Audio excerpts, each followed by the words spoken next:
Amusement parks are supposed to be filled with fun rides, happiness, and all things good. I promise you, you're not gonna find any of that at these places. Here is our list of the top 5 abandoned amusement parks that you should never visit. Number 5 on this list is Atlantis Marine Park. We are headed all the way down under for this one because Atlantis Marine Park is actually in Australia. AustralianNews.com writes, Atlantis Marine Park was initially a huge success with families from WA and beyond flocking to the park to watch the live dolphin shows, swim in the pools, ride pedal boats, and have their obligatory photo with King Neptune, a huge statue at the entrance to the park. However, in 1990, just 9 years after opening, Atlantis shut its doors. Western Australia's boom never eventuated, and the 1987 stock market crash put a halt to prosperity. Atlantis closed due to financial difficulty and was left abandoned. It has since been damaged by vandals and has become overgrown and derelict.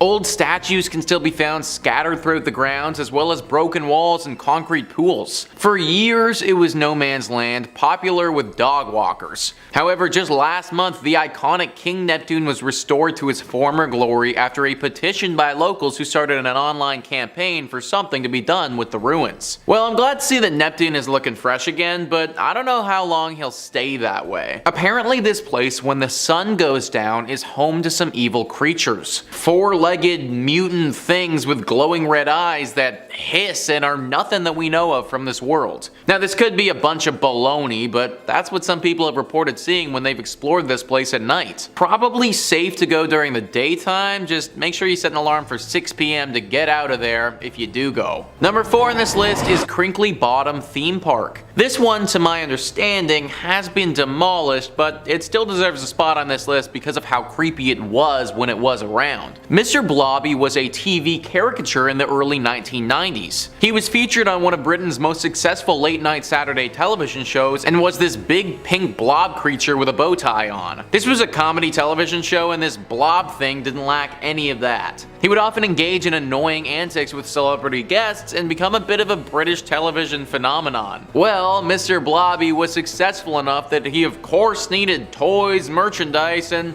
heck, while we're at it, let's give him his own amusement park. Sometimes what works well on TV doesn't always translate to a fun amusement park though. Crinkly Bottom was what they called it, and it opened up in 1994. This annoying sidekick's popularity didn't last forever though, and this amusement park's life was very short-lived. The place shut down in 1996 because it simply was not making enough money. Then it faded away into obscurity and everybody forgot about this interesting little business venture. That was until 2009 though, when some urban explorers stumbled upon it again. The once bright and beautiful Blobby Land looked like something straight out of a horror film. It was worn and gross and just reeked of evil. Animals had taken up residence there, and based on how the place looked, it wouldn't have been surprising if some sketchy characters once did business there too. You can't visit it now because it's demolished, but you really shouldn't have been going when it was around anyways. Number 3 on this list is Boblo Island. I had to include Boblo Island on this list to give a bit of a shout out to Ontario, where your boy grew up. Boblo Island was wildly successful for a time and operated for nearly a century. As with a lot of places on this list though, it couldn't seem to power through the 90s and had to shut down. Reader's Digest says, picture an 1898 Victorian amusement park, music from an organ grinder, women's skirts swishing around the dance hall, children's laughter echoing from various newfangled rides. That's what this theme park on Boys Blank Island, nicknamed Boblo, near Detroit on the Canadian side of the Detroit River, was to residents alike. Its doors were shut nearly 100 years later in 1993, and the area is now closed to the public. But you can boat or kayak by the remains, listening for the ghostly sounds of long past visitors. While you can't stay here overnight, you can rent these 8 haunted places on Airbnb. Being on an island really adds to the creepiness for me, I think. Like this place, from all the pictures I could find, it really looks totally detached from all other society. Basically meaning that whatever happens here, you are totally by yourself. Like there is a new set of rules for this island. There have been stories that something lurks here, a spirit or something dark. Be very careful if you ever go to Boblo Island. Number 2, doomed before it could open. The Pripyat amusement park was set to have its grand opening on May 1st of 1986, in time for the May Day celebrations, but these plans were cancelled on April 26th when the Chernobyl disaster occurred, just a couple of kilometers away. Several sources report that the park was opened for a short time on April 27th before the announcement to evacuate the city was made to distract, residents from the unfolding disaster nearby. Constructed under the Soviet Union as a park of culture and rest, typical of many large cities in the then Soviet Union, the amusement park's attractions were manufactured by the Yeskik-based firm Attraction, who were responsible for the construction of many of the amusement parks which remain to be seen around the former Soviet Union today in various states of repair. Located northwest to the Palace of Culture in the center of Pripyat, the park had 5 attractions. The iconic 26-meter Ferris wheel titled Circular Overview, Autodrome bumper cars, a paratrooper ride called Chamomile, Russian swing boats, and also a carnival Pew Pew game. Fun fact, the successor to the original company is still manufacturing the Ferris wheel, paratrooper, and bumper cars to the similar designs as of 2017. Radiation levels around the park kind of vary though. The liquidators washed radiation into the soil after the helicopters carrying radioactive materials used the grounds as a landing strip, so concrete areas are less radioactive. However, areas where moss has built up can emit levels amongst the highest levels of radiation in the whole of Pripyat. So the Ferris wheel actually made news in September of 2017 when Polish tourists turned it mechanically for the first time since 1986. Thankfully, they returned it back to its original position, but kinda neat that it could still work. Number 1. A cursed history. Lake Shawnee Amusement Park opened its doors in 1926 when proprietor Conley Snidow Sr. purchased the land. His vision to build a place for local families to relax and enjoy time together was realized as the coal miners from local towns descended on it each year, making it a fantastic destination for summer vacations. The park was full of activities. It featured a man-made swimming lake, a racetrack, concessions, and cabins for visitors, looking for an overnight stay. The big cornerstones were the Ferris wheel and the swings, 2 rides that were popular with everyone who spent time at the park. And you know what? That all sounds pretty idyllic to me. Tragedy, though, began to grip the amusement park in the 1950s, when several deaths shocked locals. A young girl's life ended on the swing ride when a delivery truck backed into her seat, killing her in place. Another youngster lost his life when he drowned in the swimming pool after his arm got stuck in a drain pipe. And by 1966, this amusement park closed its doors to the public, and the land sat dormant for decades. In the 1980s, the park again welcomed visitors when Gaylord White acquired the land and set out to restore it to its former glory. In addition to purchasing a Ferris wheel, he found a swing ride that seemed just like the swings that once thrilled guests. Now, fun fact, when they installed the swings on the property, they realized the swings weren't just similar, they were the exact same swings from years prior, something that they decided to advertise during the grand reopening. The Lake Shawnee Amusement Park welcomed tens of thousands of visitors during its second run, which ran for just 3 years in the 1980s. Unfortunately, high insurance prices forced the White family to close their doors for the second and final time after those couple of short seasons, forcing them to pivot to other activities to keep the land active. They hosted fishing tournaments in what used to be the swimming lake, and they planned to create a space on the property for mud bogging, a motorsport the family knew would draw crowds to watch. While excavating a mud bogging track, the White family made a series of surprising discoveries that added depth to the property's history. For starters, the park was built over a Native American burial ground, with an archaeological dig uncovering 13 bodies, mostly young folks. In the 1700s, the property was the active home base for the Native Americans until they seemed to suddenly disappear. Among the bracelets, clothing, and tools that excavators found, they also found mass graves that suggested as many as 30,000 people had been buried on the property. But, that's not the darkest history of the land. In 1783, Mitchell Clay was the first European settler to make a home in the area, which was heavily inhabited by the Shawnee Native American tribe. So while Clay was gone to town one day, the Shawnees surrounded 3 of the Clay descendants who were working in the fields. Bartley met his end first, and Tabitha, hearing the explosion, ran to her brother, where she was attacked and cut by a stabby implement. Her body was dismembered, and both of their scalps were taken by the entire group. Their brother Ezekiel was captured and burned at the stake. A historical marker on the road leading to the park commemorates their memories. One could wonder if the tragic history of the grounds is the reason for the 6 deaths that occurred at the park, eventually leading to it being closed down in 1966. And many locals, including the park's new owner, claim the park to still be whole. In second place, we have the Joyland deaths. Located in Wichita, Kansas, Joyland once featured state-of-the-art rides and attractions, holding a reign of 55 years of fun and joy. Today, the once popular park is being reclaimed by nature, piece by piece by piece by piece. Joyland came into existence on June 12th of 1949. It was founded by Lester Ottaway and his sons, Herbert and Harold. Now, Herb had a passion for steam engines and race cars, and he refurbished both types of vehicles. By 1934, Herb Ottaway had refurbished a miniature steam locomotive and cars, and was traveling with them to county fairs in Kansas and Colorado. Joyland was originally opened to give Herb's refurbished locomotive a more permanent home. As the attraction became more popular, the Ottoways eventually added a number of different rides and games to the amusement park. Now, Lester Ottaway passed away in the mid-1950s, but his sons continued running Joyland until the early 1970s when they decided to, retire. Joyland was then sold to Stanley and Margaret Nelson, who owned the park until it closed its doors in 2004. Joyland featured attractions such as a wooden roller coaster, my personal favorite kind of coaster, a wacky Shack Dark ride, a log jam, a sky coaster, bumper cars, the classic carousel, and of course, a Ferris wheel. Now, on April 6th of 2004, a 13-year-old girl was enjoying a Ferris wheel ride with her friends when the restraint bar holding them in came undone. The young girl fell more than 30 feet, suffering multiple head, arm, and leg injuries, and it's a miracle that she survived. The Ferris wheel was immediately closed, while both private and federal investigations looked into whether everything was, safe and up to code. The ride managed to, reopen eventually after these investigations were wrapped up, so okay, I wonder what to code means anymore. Another notable ride at Joyland was the wooden roller coaster that was known as the Nightmare. Although the roller coaster was a staple at the amusement park, it too saw its fair share of injuries. On May 25th of 1977, one rider stood up in one of these carts and fell. He passed at the scene from injuries sustained from the fall. Another death occurred 20 years later on August 27th of 1998 when a 35-year-old maintenance worker named Kevin Briley was under the ride trimming the grass. He stood up and was tragically hit by the roller coaster. He also died at the scene from his injuries. My heart hurts telling that tale because I'm such a huge lover of traditional wooden roller coasters. There's just something about narrowly avoiding whiplash that I personally find thrilling. Joyland closed its doors in 2004. Maybe it might be worth, a little urban exploration. In first place, time to visit the ghosts of the Enchanted Forest. The whimsical 20-acre amusement park was built in an Oregon forest and boasted handcrafted attractions like Storybook Lane and Toftville Western Town, along with rides like the Ice Cream Mountain bobsled roller coaster and a big timber log ride. Sounds pretty magical, right? Yeah, that all depends on who you ask. Though many folks experience nothing more than a charming park, other more normal experiences are definitely not in line with a regular amusement park. For many, a visit to the Enchanted Forest can be a supernatural phenomenon, and I know I'd be happy either way. I love all things fantastical and wonderful and whimsical, but also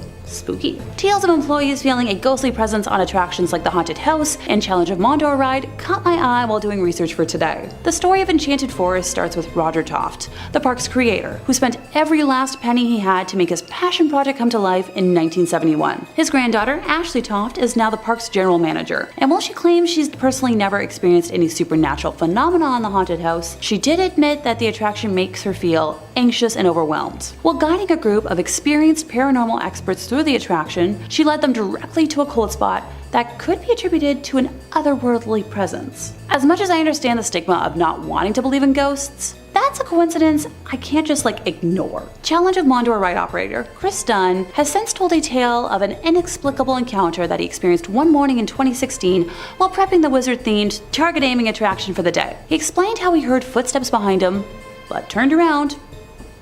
No one there. Mere seconds after hearing the footsteps, he described being hit with a strange energy throughout his body, one that made him dizzy and gave him a horrible case of chills. Now later in the day, the same thing happened, but with more intensity. He took photos of the ride not in operation and captured images of what looks to be an orb that changes shapes in 3 sequential photos. The team of investigators I mentioned before were granted permission to spend a night unsupervised at the park and experience the chilling energy and the Challenge of Mondor and managed to communicate with a spirit in the haunted house. Notice how I haven't mentioned a park tragedy yet as the cause for anything? That's because, unlike the other places on this list, there wasn't one.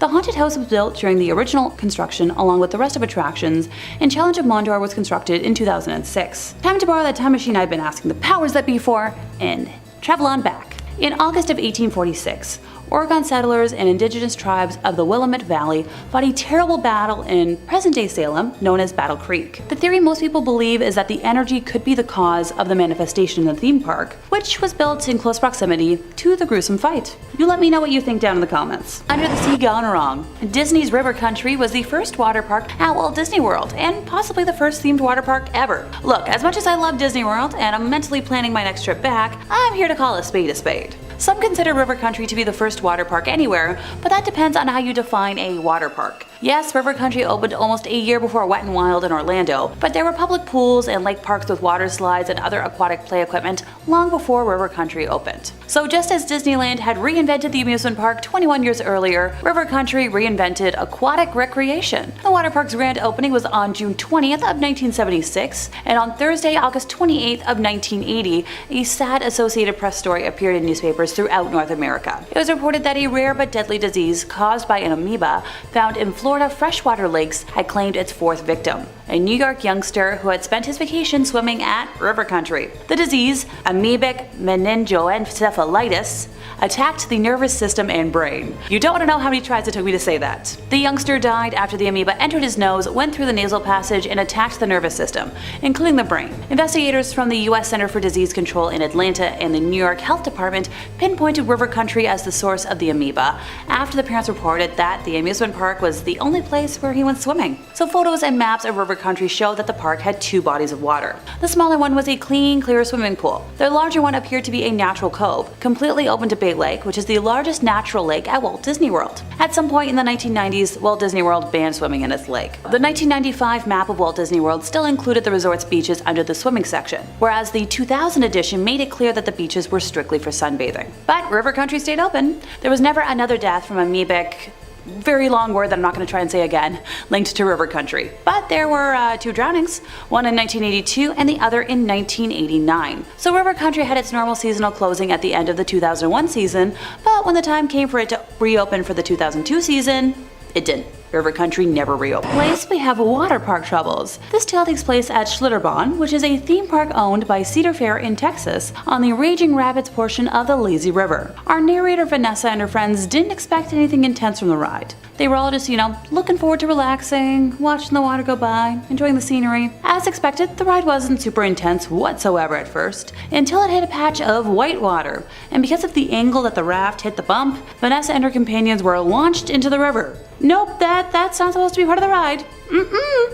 And while the ride might have only been, 3 feet or so deep of water, I'm reminded of all the posters from my local pool growing up about how people can literally drown in a bathtub. So yikes! Vanessa described herself as entering a state of shock, feeling emotions ranging from fright to embarrassment, confusion, and panic. As she attempted to reach for the raft to pull herself back in, she realized she couldn't see her friends anywhere, and she was once again being yanked underwater. Panic had taken over as the main emotion by this point, and Vanessa found herself swirling around and around and around under the water. Thankfully, a nearby lifeguard jumped into action and was able to hoist Vanessa and her friends back into their raft, allowing them to enjoy the rest of the rapids in the intended fashion. I'm a little concerned about the lack of seatbelts on that ride since they were never mentioned, and I feel like that should be a thing, or like a weight sensor to stop the ride in event that, someone goes over. Oh, just me, okay. As a high point to this, somehow Vanessa managed to keep her glasses on throughout the entire ordeal.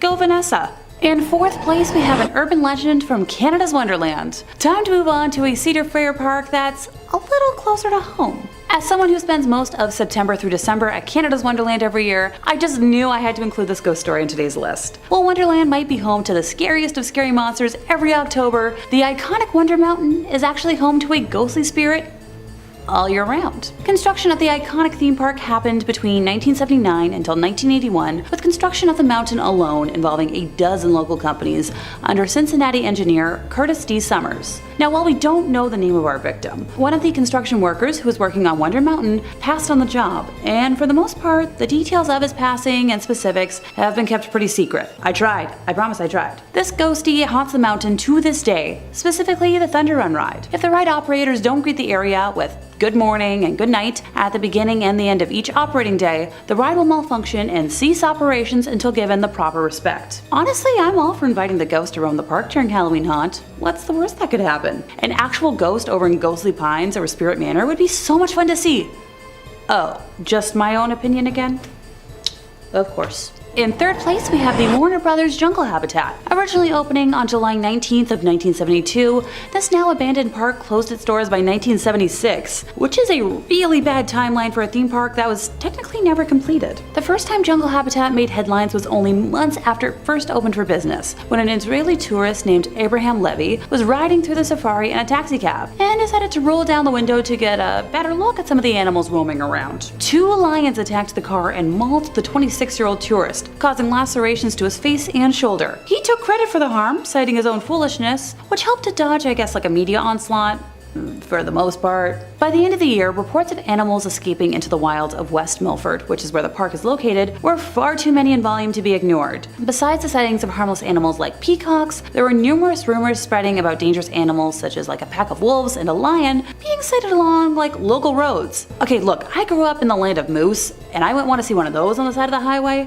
I can't imagine seeing a lion on the side of one. These sentiments voiced way back in the day are identical to the rumors still running rampant today. Tales told by local residents who have, like looked out into their backyards include wandering ostriches and a band of baboons running amok in the town's pharmacy. Guess they needed a prescription filled. Emus, baboons, and even wolves are just some of the uncaged critters which have been known to actually have escaped the park. I feel like I found the origins for the Night at the Museum franchise. On July 8th of 1974, a 68-year-old visitor from Long Island was grabbed by the trunk of a baby elephant, which then slammed her against a fence and bit her. The woman, her name's Elizabeth Ennis by the way, was later awarded $200,000 by a court. In an account in the New York Times, she claimed the elephant bit her on the right hand, and because of the trauma incurred by being slammed into the fence, she had persistent pain in her right side that prevented her from lifting heavy items. Her husband was awarded $5,000 for the loss of companionship. I'm just glad that's all that she went through. Goodness, elephants are pretty big.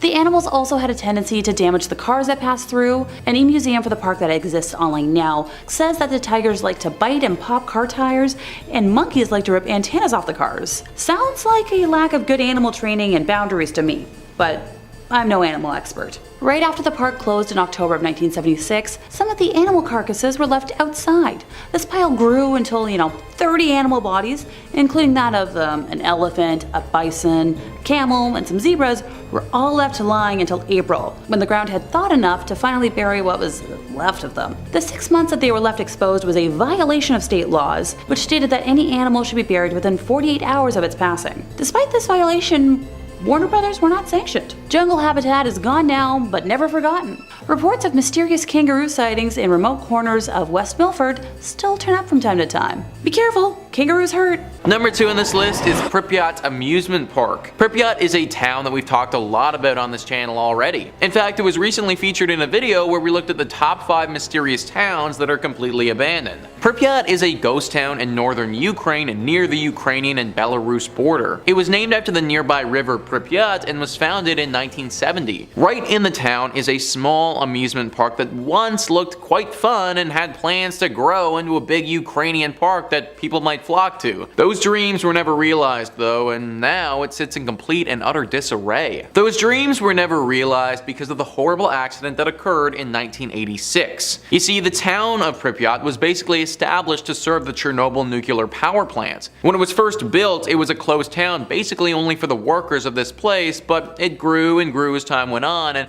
at its height had a population of just under 50,000 people. I don't need to go into too much detail about the accident as a whole, because I imagine that you guys are all pretty aware. But basically, this was the worst accident of this nature in human history, and for all our sakes, we need to hope that it never happens again. The radiation damage was absolutely massive, and right after it happened, the entire town of Pripyat had to be evacuated. That, of course, has left the amusement park, right in the middle of this town, completely abandoned as well. Not a lot of people have gone to this town or park since this incident occurred. For a long time, it wasn't safe to set foot within a set radius of the blast. Those who have been brave or foolish enough to set foot into this town and explore the amusement park have reported some strange and scary findings. Rumor has it that some sort of entity lives there. Something dark and evil calling this abandoned place home. A nasty and sinister entity that doesn't like to be disturbed. There have been talks of this being some type of shadow creature or potentially a beast like a werewolf of sorts. Either way, the people who visit this place feel an overwhelming sense of dread when they're there. They also feel as if they're unwelcome, like they entered somebody's home who doesn't want them there. There are multiple reasons why this amusement park is abandoned, so I'd stay away if I was you. And finally, number 1 on this list is Six Flags. Now, I don't mean Six Flags as a chain or anything like that. There's 23 different Six Flags in the United States and not all of them are haunted. One in particular though is currently out of commission, abandoned, and definitely a spot you shouldn't go to. All the Rooms writes, this Six Flags fell out of business following serious damage from Hurricane Katrina in 2005. The park opened in 2000 and was only operating for a few years before suffering significantly during the hurricane, which displaced 20,000 people and killed nearly 2,000 people. The park closed after Hurricane Katrina and there wasn't enough funding for repairs, so it fell into further decay over the last few years. To this day, there's still an eerie sign at the entrance to the park that says closed for the storm. It's an apocalyptic site which has been taken advantage of by Hollywood and used for films such as Jurassic World and Dawn of Planet of the Apes. These filmmakers are way braver than I would be because I would not want to be setting foot on those grounds. The people who have been here all seem to think that something paranormal is going on. Phantom noises echoing throughout the park and other random bodiless sounds are heard all the time. Similarly to a lot of the other things on this list, there is a massive overhanging feeling of dread. The air is thick with it and you can almost taste the discomfort. No one has reported being attacked here, but it seems like that's only a matter of time if people keep going. The mayor of New Orleans is currently looking at demolishing this park, which, in my opinion, probably for the best.